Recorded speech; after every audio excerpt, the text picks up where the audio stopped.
And now to Sri Lanka. A lot is happening there. The Rajapaksas are tightening their grip on power and they want to keep an old enemy alive. I'm talking about the Liberation Tigers of Tamil Eelam, or the LTTE. The Sri Lankan government has moved an appeal in the United Kingdom. They want the UK government to list the LTTE as a terrorist organisation again.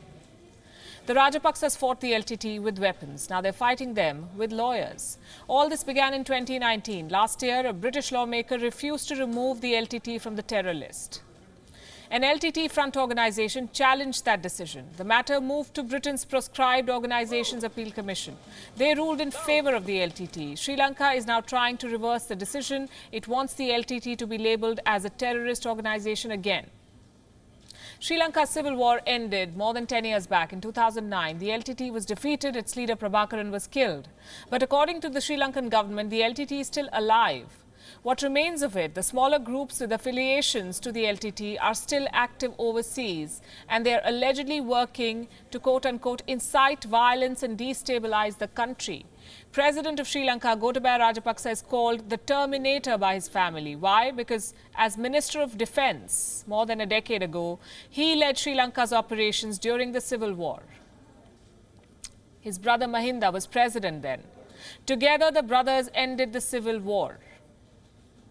But it is estimated that 40,000 civilians also died during those operations. It seems like the Rajapaksas are still fighting the LTTE. Another major development from Sri Lanka today was this. The parliament has cleared a bill that would give sweeping powers to the president, Gotabaya Rajapaksa. It's a watered-down version of the original bill. But the opposition is not happy. They believe that with this new law, the Rajapaksas will be able to strengthen their hold on the country. The new law essentially overturns the 19th Amendment, an amendment that was passed in 2015. It weakened the President's office, it gave more powers to the Prime Minister and other government bodies. The Rajapaksas have reversed that change, meaning the President is powerful again. The President now gets the powers to hold ministries. He can sack ministers, he can hold authority over independent commissions, commissions that oversee elections, the police, human rights, anti-corruption efforts in Sri Lanka. The President will be able to control all of this. He will also get the power to dissolve Sri Lanka's parliament halfway through its term. Earlier, Sri Lanka's Supreme Court had objected to 4 specific clauses in this new law. The court said the government should hold a referendum. So the bill, it seems, was passed without those 4 provisions. The Rajapaksas have an absolute majority in parliament, 2/3 majority. The bill was passed effortlessly. The opposition is accusing the Rajapaksas of authoritarianism. They are being criticized by the United States too. This is about Colombo's relationship with China. Earlier, a State Department official urged Sri Lanka to quote-unquote make difficult but necessary decisions to secure economic independence.